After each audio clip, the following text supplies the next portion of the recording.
Bonjour.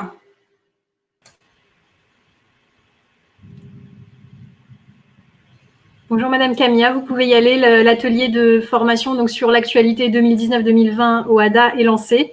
Donc je vous laisse présenter cette actualité et puis nous répondrons aux questions à l'issue de votre présentation.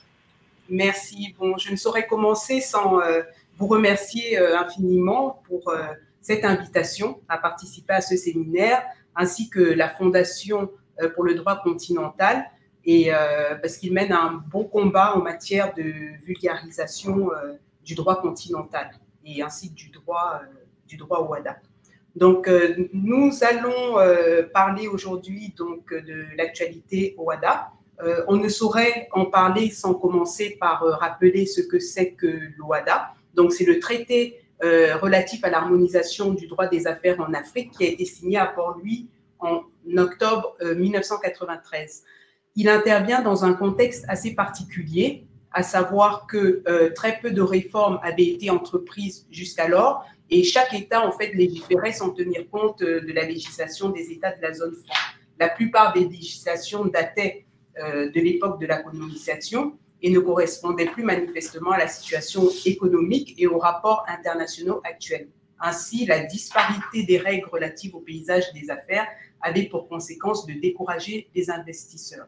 À cela s'ajoutait l'énorme difficulté pour les justiciables comme pour les professionnels de connaître les différents textes juridiques. Quels sont les objectifs poursuivis par le traité ? Il a pour principal objectif de remédier à l'insécurité juridique et judiciaire existant entre les États parties en modernisant et en harmonisant le droit des affaires dans différents pays membres par la mise à disposition de chaque État de règles communes simples, modernes et adaptées à la situation économique, de la promotion de l'arbitrage comme instrument rapide et discret de règlement des litiges commerciaux, 3, l'amélioration de la formation des magistrats et des auxiliaires de justice et la favorisation de l'institution de la communauté économique africaine. Quels sont les États parties? Donc actuellement, il y en a 17. Je vous ai joint une petite carte. Donc nous avons le Bénin, le Burkina Faso, le Cameroun, les Comores, le Congo, Congo-Kinshasa, la Côte d'Ivoire, le Gabon, la Guinée-Bissau, la Guinée équatoriale, le Mali, le Niger, la République centrafricaine, le Sénégal, le Tchad et le Togo. Alors, je pense qu'il est important de rappeler quelles sont les modalités d'adhésion à l'OHADA, donc à cette zone qu'est l'OHADA. Les modalités d'adhésion sont qu'il n'y a pas besoin de faire partie d'un quelconque regroupement régional ou sous-régional. Donc, tout pays qui le souhaite peut adhérer à la zone OHADA. Et c'est d'ailleurs dans ces circonstances que le Maroc, dont de nombreuses entreprises investissent dans la zone OHADA, avait manifesté, il fut un temps, son intérêt pour l'intégrer. Bon, finalement, ça ne s'est pas fait. Et actuellement, il y a le Burundi qui a également manifesté son intérêt. Alors, la zone OHADA comporte des institutions, parce que c'est une organisation d'intégration juridique, et elle a été construite suivant le principe de la supranationalité, c'est-à-dire avec un transfert dans le domaine des droits des affaires de compétences législatives, juridictionnelles des États membres vers l'organisation internationale créée à cet effet. Il a donc fallu mettre en place, comme je vous l'ai dit, des organes indépendants. Il y a un micro qui est allumé, s'il peut être coupé, ce serait plus agréable. Donc, il a donc fallu mettre en place des organes statutairement indépendants des États pour l'exercice des compétences transférées. Donc, l'infrastructure institutionnelle de l'OHADA découle du traité constitutif qui prévoit les différentes institutions et de divers règlements qui instituent ces organes. Donc, nous avons la conférence des chefs d'État et de gouvernement. Donc, ça, c'est l'organe politique dont l'objectif est de donner des impulsions et orientations générales nécessaires au processus d'harmonisation du droit des affaires en Afrique. Nous avons le Conseil des ministres de la Justice et des ministres des Finances. Ça, c'est l'organe délibérant de l'organisation. Et les actes uniformes qu'il adopte sont directement applicables dans les États membres et abrogent toutes les règles nationales et, ou identiques contraires. Nous avons le secrétariat permanent, donc c'est l'organe exécutif de l'OHADA qui assure la coordination générale du fonctionnement des institutions et du processus d'harmonisation. Nous avons ensuite l'école régionale supérieure de la magistrature, l'ERSUMA. Elle est le centre de formation, de perfectionnement et de documentation en droit des affaires pour les professionnels du droit, donc les magistrats, les avocats, les huissiers, les juristes d'entreprise, les experts comptables, voilà. Et enfin, nous avons la Cour commune de justice et d'arbitrage, qui est l'organe juridictionnel commun et supranational. C'est un organe très important. Elle seule est compétente pour connaître, donc en cassation, les décisions de justice rendues sur le droit OHADA par les juridictions des États membres de l'organisation. Donc ça, c'est une de ses fonctions. Et la deuxième fonction, elle intervient en matière d'arbitrage comme centre d'administration des procédures et elle donne des avis sur l'interprétation et l'application commune du traité, des actes uniformes et des règlements, ainsi que des décisions prises pour leur application. Alors, quel est le champ d'application des actes uniformes de l'OHADA? Donc, l'idée, c'est l'adoption de textes harmonisés, communs, applicables dans toute la zone OHADA. Donc, ils sont appelés actes uniformes. Ils sont directement applicables et obligatoires dans les États parties, nonobstant toute disposition contraire de droit interne, antérieur ou postérieur. Donc, actuellement, il y a 10 actes uniformes en vigueur. Donc, l'acte uniforme relatif au droit commercial général, au droit des sociétés commerciales et du groupement d'intérêt économique, l'acte uniforme portant organisation des sûretés, l'acte uniforme portant organisation des procédures simplifiées de recouvrement des voies d'exécution, celui relatif aux procédures collectives d'apurement du passif, un autre sur le droit de l'arbitrage dans le cadre du traité OHADA, un autre acte sur la médiation, un autre encore sur le droit comptable et l'information financière, un 9e sur le droit des sociétés coopératives et le dernier qui est relatif au contrat de transport de marchandises par route. Donc, voilà, c'était pour brosser un peu quel est le cadre général de l'OHADA, le contexte, les objectifs et les institutions et le domaine d'intervention. Donc, c'est un droit, le droit OHADA, qui est vivant, qui a été révisé, donc ce qui est un signe quand même de modernité, ce qui est une très bonne chose. Donc, depuis 2017, on a un acte uniforme sur le droit de l'arbitrage qui a été révisé et on a eu un nouveau droit uniforme sur la médiation. Donc ça, c'est en 2017, ils sont entrés en vigueur en mars 2018. Ce qui fait, avec ces deux textes, que l'on dispose de 2 textes fondamentaux pour améliorer considérablement le règlement des litiges commerciaux. Sans compter que le droit de l'arbitrage s'étend désormais au droit des investissements, ce qui était une faiblesse avant. Donc, c'est une très bonne chose. Donc, le dispositif sur l'arbitrage déjà moderne a été renforcé en fait par la révision qui est intervenue dernièrement. Donc, bon, reste quand même un petit hic, notamment en ce qui concerne le problème de l'immunité de juridiction et l'immunité d'exécution. Donc là, le droit OHADA, on peut dire, dans la réforme révisée sur l'arbitrage, n'est pas allé jusqu'au bout des choses, puisqu'il y a toujours cet article 2, alinéa 2 de l'acte uniforme sur l'arbitrage révisé, qui permet aux personnes morales désormais de droit public, donc aux personnes morales de droit public, de compromettre mais sans possibilité d'invoquer par la suite un droit national pour échapper à leurs engagements. Mais la question de l'immunité d'exécution reste malheureusement entière. On le verra plus tard avec une jurisprudence que je vous proposerai, mais qui est constante. Donc, ensuite, on a l'acte uniforme sur la médiation.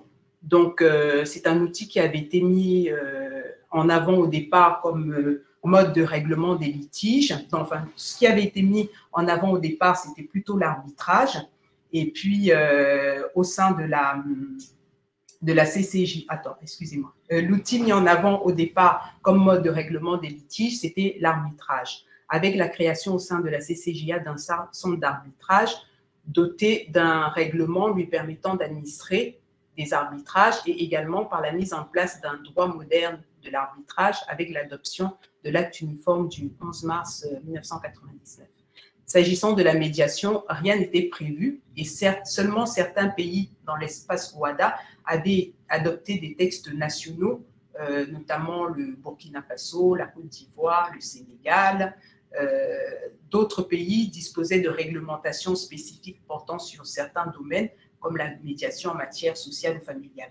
Donc, cette défaillance a été comblée, on peut dire de manière satisfaisante, donc le 23 novembre 2017, par l'adoption de l'acte uniforme sur la médiation, donc qui entra en vigueur en mars 2018.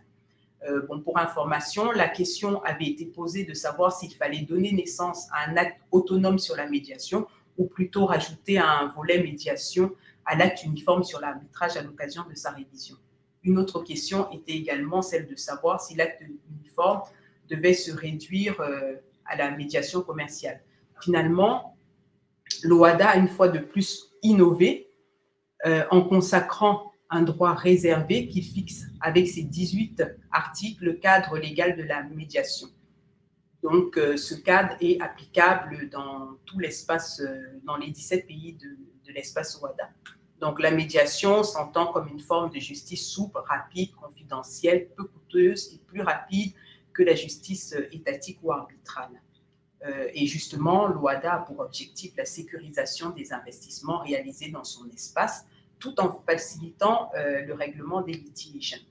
Donc, la condition de l'investissement et le développement de la compétitivité nécessite cette visibilité et sécurisation. Donc, dans cet espace spécifique qu'est l'OHADA, on a un outil spécifique qu'est l'acte uniforme sur la médiation pour répondre à une question spécifique qu'est la sécurisation de l'investissement et du développement de la compétitivité. Alors, pourquoi un acte uniforme sur la médiation et quelle est son importance? Seuls quelques pays étaient dotés en fait d'une législation sur la médiation. Or, grâce à cet acte uniforme, un cadre juridique de l'exercice de la médiation est clairement posé, ce qui permet de moderniser sa pratique dans l'espace OHADA. Le fait de donner un cadre juridique à cette matière contribue à améliorer la sécurité et l'efficacité du processus et ce faisant à rassurer les opérateurs économiques et à les inciter à avoir recours à la médiation. Donc, l'acte uniforme sur la médiation permet aux parties qui ne veulent pas se rattacher à un centre de médiation de pouvoir mener leur médiation selon les dispositions de l'acte uniforme sur la médiation. Donc, avec cet acte, les parties ont la possibilité de déterminer elles-mêmes les modalités de la médiation et notamment le déroulement de la procédure, sa durée, les frais y afférents et la délimitation de l'intervention du médiateur. À cela, on peut rajouter en fait qu'il n'y a pas de barrière géographique, c'est-à-dire la médiation pourrait se passer au Maroc, au Cameroun, en France. Il y a une liberté totale dans le choix du lieu où elle se ferait. Donc, l'adoption de cet acte uniforme permet également de ne pas rester en marge de l'évolution, car la médiation se développe un peu partout dans le monde et l'OHADA ne pouvait rester en marge de ces développements. Alors, maintenant, je vais vous parler donc des actes. Donc, il y a plusieurs actes qui ont été révisés. Donc, on a parlé de l'acte uniforme sur l'arbitrage, le nouvel acte sur la médiation. Il y a l'acte uniforme sur les procédures collectives qui a été également révisé le 10 septembre 2015. Et puis, depuis le 26 janvier 2017, donc avec une entrée en vigueur pour certaines dispositions le 1er janvier 2018 et pour d'autres le 1er janvier 2019, on a un droit comptable et financier homogène et harmonisé. Bon, se pose le problème en fait de la notion de groupe de société qui a du mal à passer en termes de centralisation de la compta et de la fiscalisation unique. Donc, on peut déplorer encore l'absence de convention fiscale et de non-double imposition, particulièrement avec un pays comme le Maroc, car il est présent quand même dans la quasi-totalité des États de l'espace OHADA. Donc, et en plus, il y a très peu d'accords d'investissement avec la majeure partie des pays de l'espace. Donc ça, c'est un manque crucial qu'il faudrait combler. Alors, en dehors du caractère du règlement des litiges dans le cadre de l'OHADA, on ne dispose ni d'accord de coopération juridique, ni d'accord de coopération judiciaire avec le Maroc, ce qui est totalement incohérent, voire inadmissible. Donc, ça veut dire qu'aujourd'hui, les 3 premières banques, par exemple, du Mali, sont d'origine marocaine. Et lorsqu'il y a un contentieux, donc soit on l'installe à Bamako, soit on l'installe à Casa. Mais bon, dans la pratique, on voit que si c'est à Casa, Bamako ne voudra pas. Si c'est à Bamako, Casa ne voudra pas.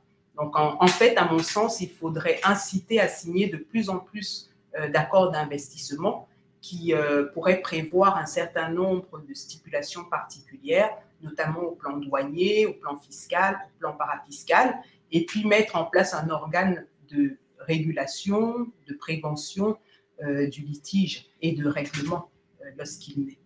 Donc ça, c'est à mon sens un gros manque. Donc le Maroc est présent partout, mais on n'a aucun dispositif ni juridique, ni fiscal, ni douanier qui l'accompagne. Donc en plus, aujourd'hui, au lieu de demander à un membre d'être à part entière membre de l'OHADA, peut-être faudrait-il juste demander, à mon sens, un accord de coopération avec l'OHADA. Ça pourrait être une petite révolution à faire.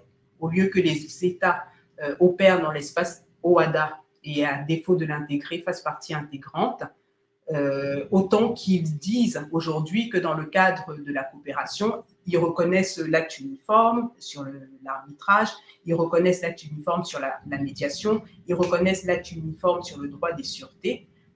C'est-à-dire que les Marocains s'appliquent ce droit et se donnent également le droit de juger les litiges qui sont consécutifs à ce droit en instance et en appel.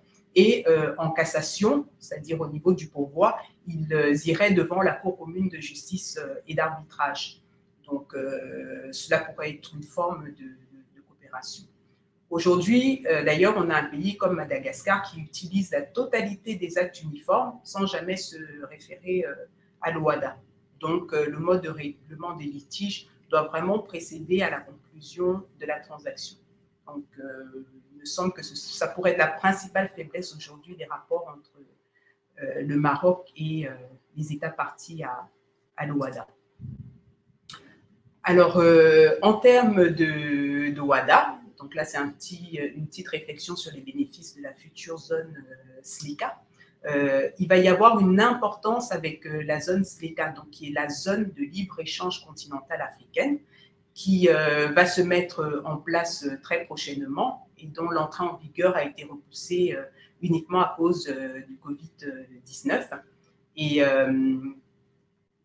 ces textes seront fort intéressants parce qu'ils vont comporter en fait un certain nombre de clauses, notamment en matière d'investissement et en matière de règlement des litiges.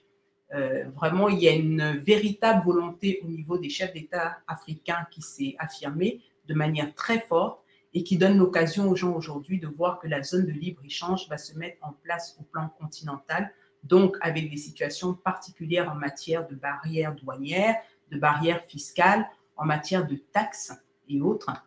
Donc, ça va être une grande révolution à ce niveau-là. Donc là, c'était une petite réflexion sur la zone SLECA. Donc nous avons des projets qui sont des futurs projets qui sont en discussion, en réflexion. Donc, il y en a un qui concerne l'exécution des décisions de justice. Certainement que notre confrère Alain Fénéon en a parlé ce matin.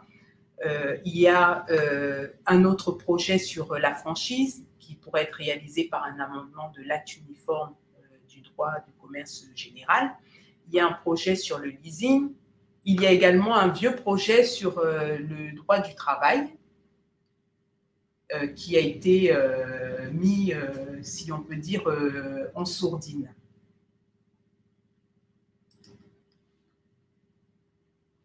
Alors, il y a également un projet d'acte uniforme sur les transactions électroniques.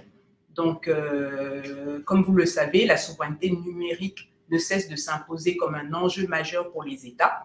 Donc, les États de l'OHADA ne font pas exception à cet effet. Donc, après avoir amendé l'acte uniforme sur les sociétés commerciales en y incorporant, par exemple, la possibilité d'effectuer des actes de la vie des sociétés par voie dématérialisée, l'organisation s'intéresse désormais à un projet d'acte uniforme sur les transactions électroniques.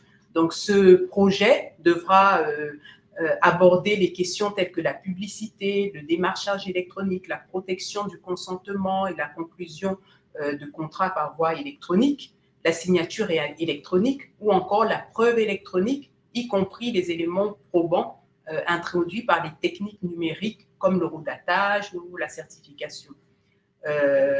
Cet acte fixera les règles de responsabilité des fournisseurs de biens et services en ligne, la sécurité des échanges électroniques, la protection des consommateurs et des données à caractère personnel, ou encore la coexistence des documents électroniques et papier et l'application des techniques électroniques aux actes commerciaux et administratifs, pour ne citer que cela. Alors, cela permettrait de réduire la fracture numérique existant entre les États membres dont le simple accès à Internet n'est pas garanti, et ce qui pourrait vraiment réduire les écarts de compétitivité de certains et renforcer l'attrait des investisseurs. Donc, cela devra s'accompagner d'un renforcement de la protection des données personnelles qui auront alors vocation à être hébergés ailleurs. Une autre réflexion porte sur la tokenisation de l'économie.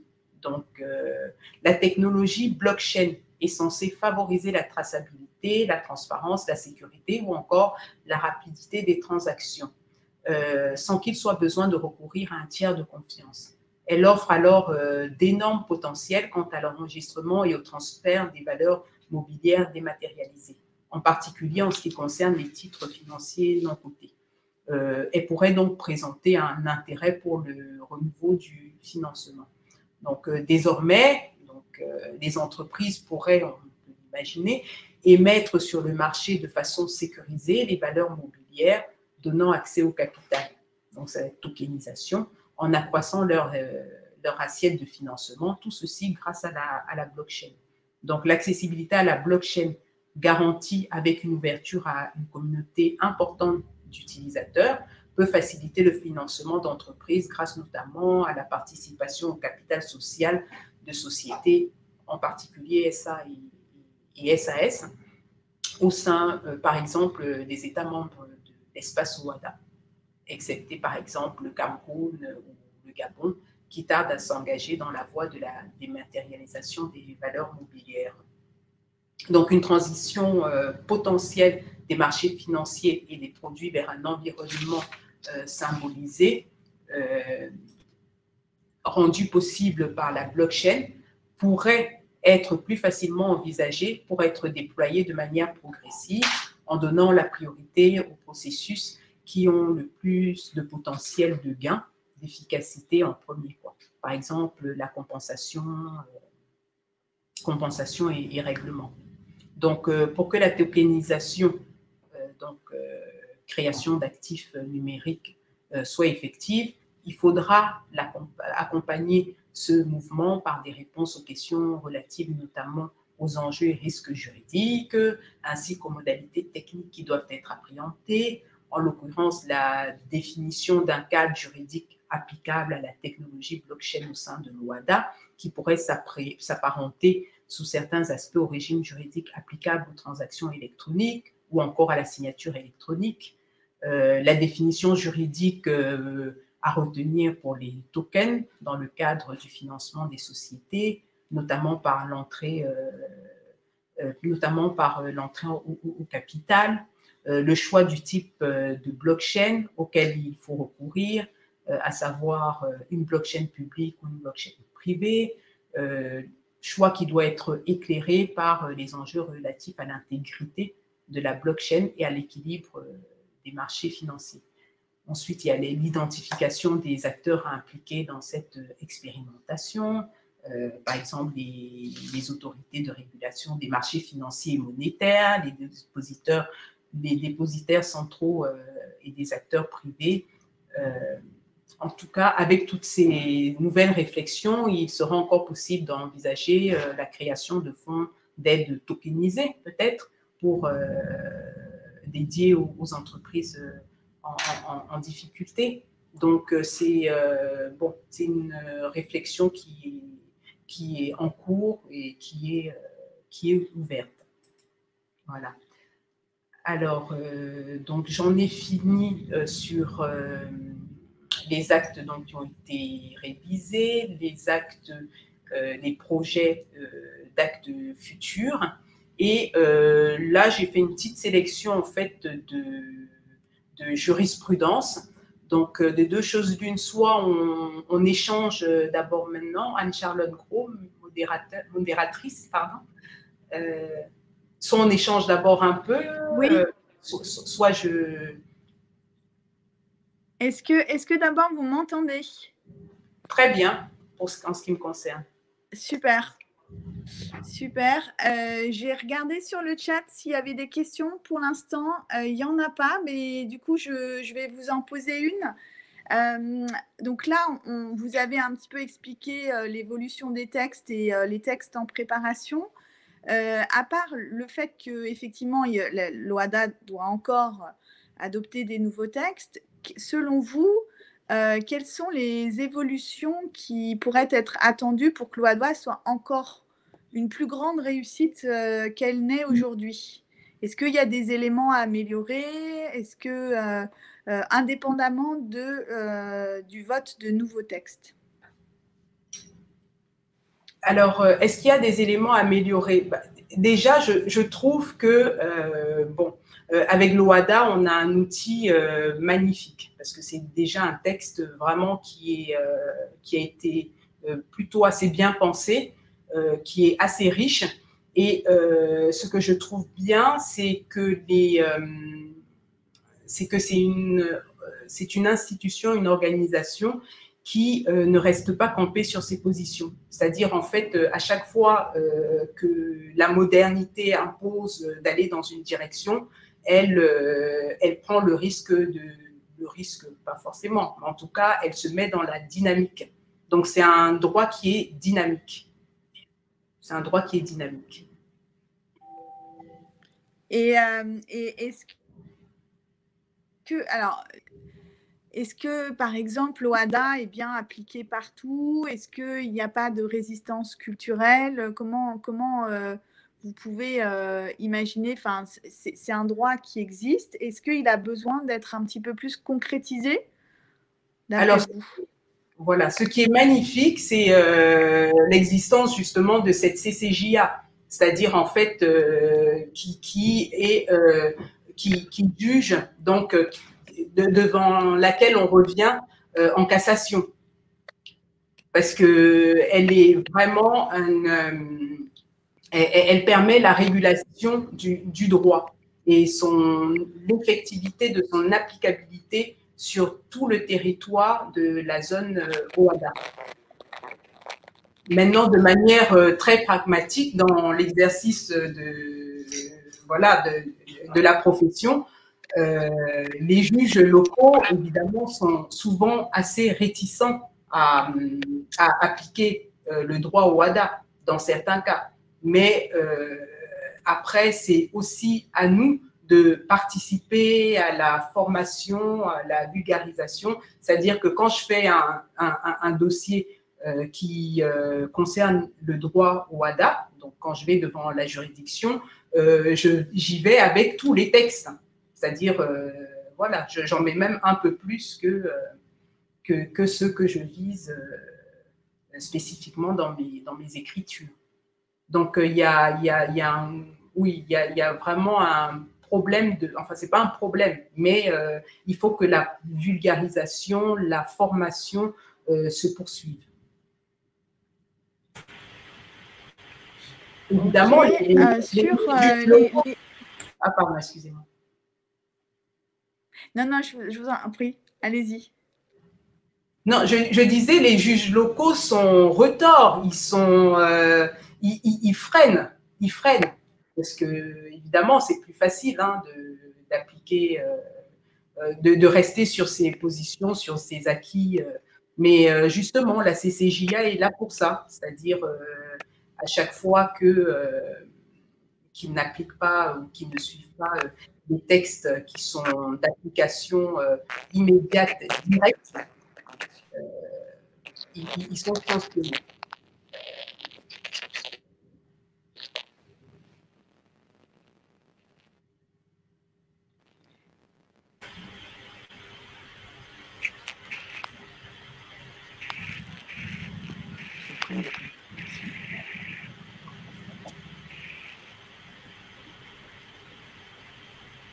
Anne-Charlotte, vous nous entendez? Alors, bon, je n'entends pas Anne-Charlotte, mais donc, dans ma sélection de jurisprudence, justement, la première jurisprudence sélectionnée concerne… Voilà. Pardon?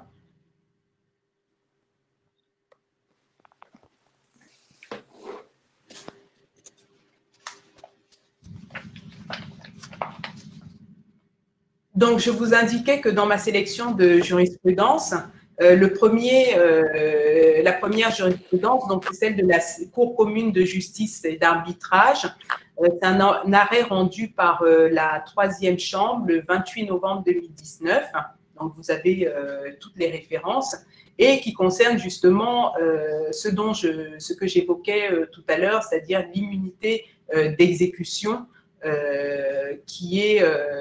dont bénéficie un organisme d'intérêt public rattaché à une représentation diplomatique. Donc là, comme je vous l'expliquais tout à l'heure, donc l'immunité de…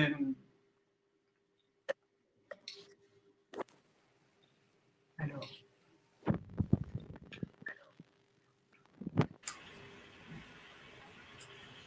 ne sais pas si on m'entend. Madame Camien, on vous entend. Vous m'entendez? Oui, on vous entend. Ah, pardon. Allez-y, continuez. Comme je l'expliquais tout à l'heure, je parlais de l'immunité de juridiction et de l'immunité d'exécution, donc qui pour moi est une petite faille à l'acte uniforme sur l'arbitrage. Au moment de sa révision, peut-être qu'on aurait pu aller un peu plus loin. Donc, c'est l'immunité. Donc, pour l'immunité de juridiction, je vous expliquais qu'il n'y avait plus de problème puisque l'article 2 de l'acte uniforme sur l'arbitrage permet aux personnes morales de droit public de compromettre, donc c'est-à-dire d'accepter d'aller en arbitrage. Mais nous avons l'article 30, donc de l'acte uniforme sur les voies d'exécution qui confère en fait une immunité totale d'exécution à tout organisme d'intérêt public. Donc, en l'espèce, donc, dans cette jurisprudence que j'ai sélectionnée, il s'agissait d'une représentation diplomatique. Voilà. Donc, il y avait une très belle décision rendue avec une belle condamnation, mais une exécution impossible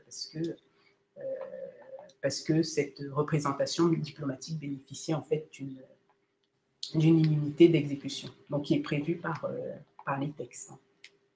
Et donc, je disais que c'est dommage que l'acte uniforme révisé ne soit pas allé un peu plus loin et n'ait pas modifié ce texte-là. Voilà. Alors, un autre arrêt intéressant, c'est la rigueur du principe de compétence-compétence, donc qui a été réaffirmé par la CCJA, donc dans un arrêt rendu par sa 3e chambre le 27 février 2020. Donc, compétence veut dire que la CCJA se réserve le droit de vérifier elle-même si un litige ressort bel et bien de sa compétence. En l'espèce, il s'agissait d'une clause compromissoire qui avait été mal rédigée, mais elle a estimé que même lorsque la clause d'arbitrage pose de sérieux problèmes de mise en œuvre, le juge étatique ne peut s'en affranchir dès lors qu'elle n'est pas manifestement nulle. Donc, c'est un arrêt important et qui est bien commenté par notre confrère Olivier Pernier. Voilà. Donc, est-ce que Anne-Charlotte Gros est... Oui, alors désolée pour mes petits problèmes de connexion. En fait, j'ai regardé sur le chat, il n'y a pas de questions. Donc, je pense que vous pouvez enchaîner sur la suite et puis après, on verra s'il y en a d'autres. En tout cas, n'hésitez pas, celles et ceux qui nous regardent, à nous poser des questions sur le chat. Mais Kaline, c'est à vous. D'accord. Donc, il y a la 3e sélection, c'est une jurisprudence de la CCJA, donc rendue par la 1re chambre le 23 janvier 2020 sur l'incompétence du juge des référés en cas de contestation sérieuse. Et donc, on reprochait en fait à une société, on reprochait en fait à des juges de première instance de ne pas avoir décliné leurs compétences, alors qu'existait manifestement une contestation sérieuse qui a été reconnue par les juges, puisque dans l'attendu des décisions de première instance, c'était vous invite à mieux vous pourvoir, mais dans l'attente condamne à payer une provision et à restituer un véhicule. Donc là, la Cour commune de justice a rappelé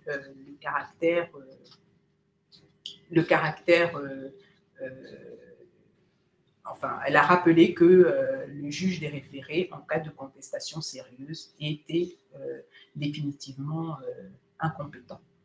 Alors, la 4e sélection concerne c'est le droit, l'acte uniforme sur les transports de marchandises par route.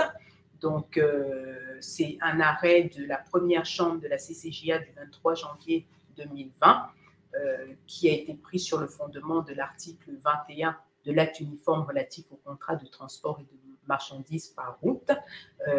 Il a été décidé que la faute intentionnelle du transporteur entraîne la déchéance du droit à l'exonération et à la limitation de sa responsabilité. En fait, 2 questions mobilisaient les juges dans cette affaire. Ils avaient à se prononcer si le transporteur était responsable du dommage survenu pendant le transport et dans l'affirmative, s'il pouvait bénéficier d'une limite de responsabilité. Parce que celui à qui on a confié, celui qui confiait les marchandises à transporter a mis un poids supérieur à ce qui était prévu. Donc, la CCJA a répondu en disant que le transporteur était bien responsable parce qu'il avait eu connaissance du poids des marchandises avant et il aurait dû donc utiliser un moyen de transport adapté. Et elle en a conclu que sa responsabilité de transporteur était engagée dans la survenance du dommage et sans limitation de responsabilité possible.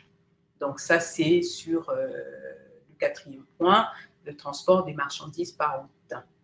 Alors, le 5e point concerne l'inapplicabilité des règles du bail à usage professionnel au contrat administratif. Donc, c'est un arrêt de la CCJA de la 3e chambre du 28 novembre 2019, donc, qui rappelle qu'un contrat issu d'une procédure administrative n'est pas soumis aux règles de l'acte uniforme sur le droit commercial général. Donc, en l'espèce, il s'agissait d'un contrat d'affermage, donc soit un contrat administratif selon les règles nationales. Donc, et le juge de la CCJA avait à établir la qualification du contrat litigieux afin d'en déterminer le régime juridique. Et donc, au vu des éléments, le caractère administratif du contrat a été établi. Donc, la Cour a réaffirmé que les règles du bail à usage professionnel, donc lorsqu'il s'agit d'un contrat administratif, ne sont pas applicables. Alors ça, c'est le 5e. Alors le 6e, c'est sur le caractère d'ordre public des dispositions relatives au bail à usage professionnel. Donc c'est un arrêt de la CCJA, 1e chambre, 12 décembre 2019. Donc, ça, sur le fondement de l'article, il a été rendu sur le fondement de l'article 124 de l'acte uniforme du droit du commerce général, ainsi que sur le fondement de l'article 123 du même acte. Donc,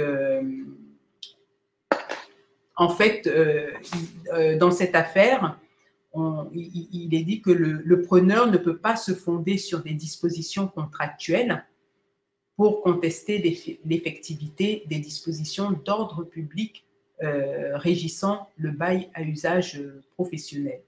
Donc, en l'espèce, il s'agissait d'un bail à usage professionnel qui avait pris effet le 1er janvier 2010 et qui devait prendre fin le 31 décembre 2012.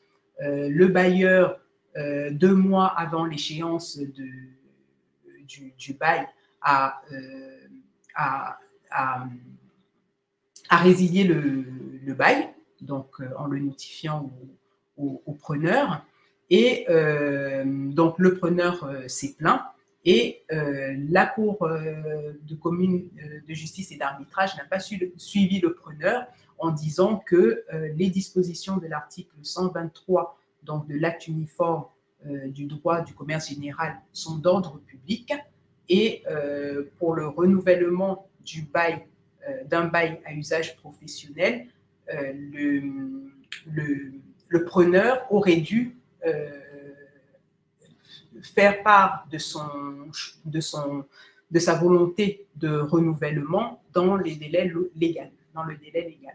Donc, à défaut de le faire, cette disposition étant d'ordre public, il est déchu de son droit et donc il doit partir. Ensuite, donc, la jurisprudence donc, sélectionnée numéro 7 concerne le droit au renouvellement du bailleur. Donc, c'est un droit au renouvellement qui est fait dans l'intérêt exclusif du preneur. Donc, c'est-à-dire que seul le preneur, en fait, peut demander à ce que le bail soit renouvelé. C'est un peu dans le même sens que la jurisprudence précédente. Ensuite,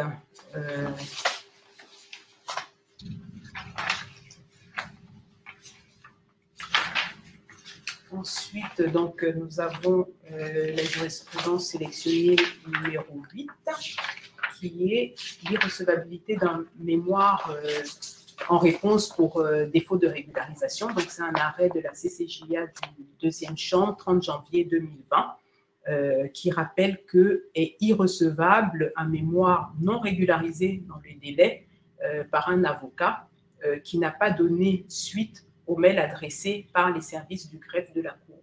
Donc, bon, cet arrêt montre quand même la rigueur avec laquelle les règles sont appliquées. Donc, en l'espèce, le greffe de la Cour avait enjoint l'avocat de déposer son mémoire dans un délai de 15 jours. Donc, il l'a déposé bien plus tard. Donc, son mémoire a été déclaré tout simplement irrecevable.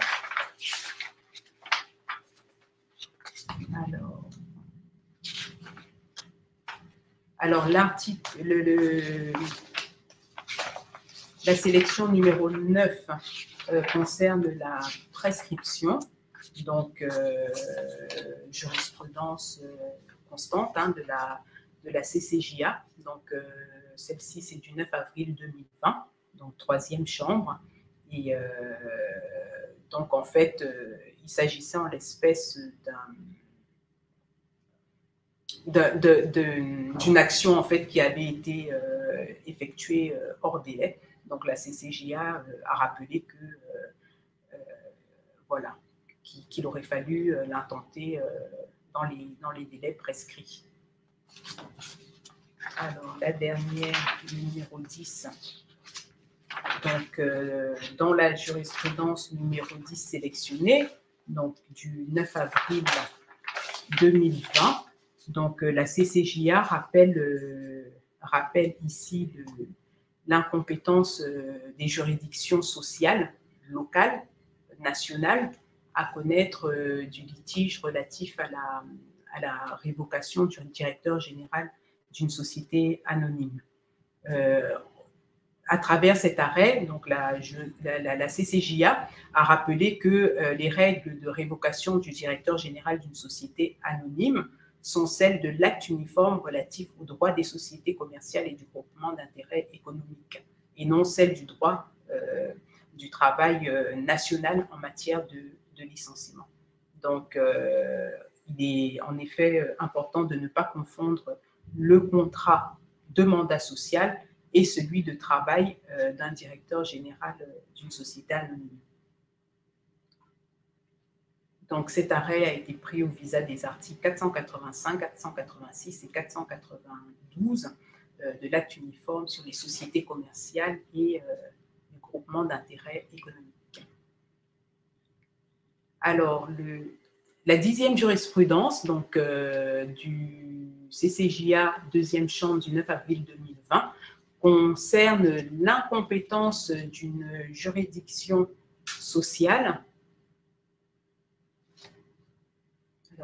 Ah, allô? Oui.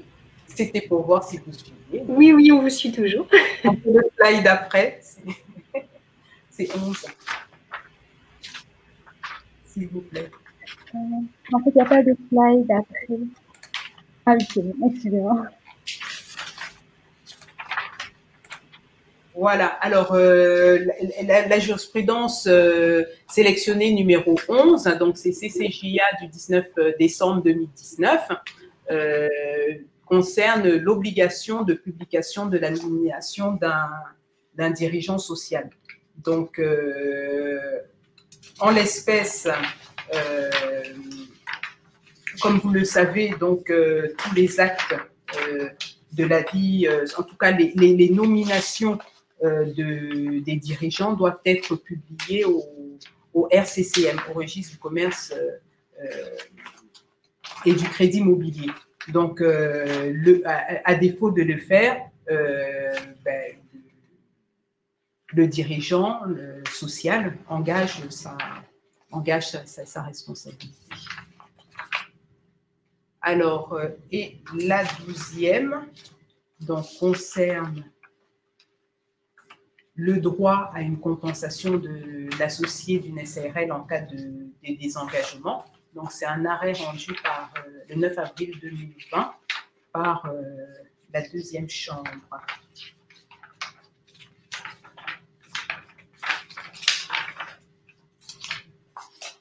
Et je me retrouve ici sur jurisprudence.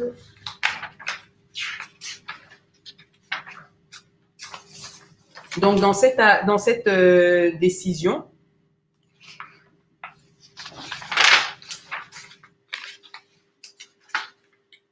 en fait, il s'agissait d'une histoire de...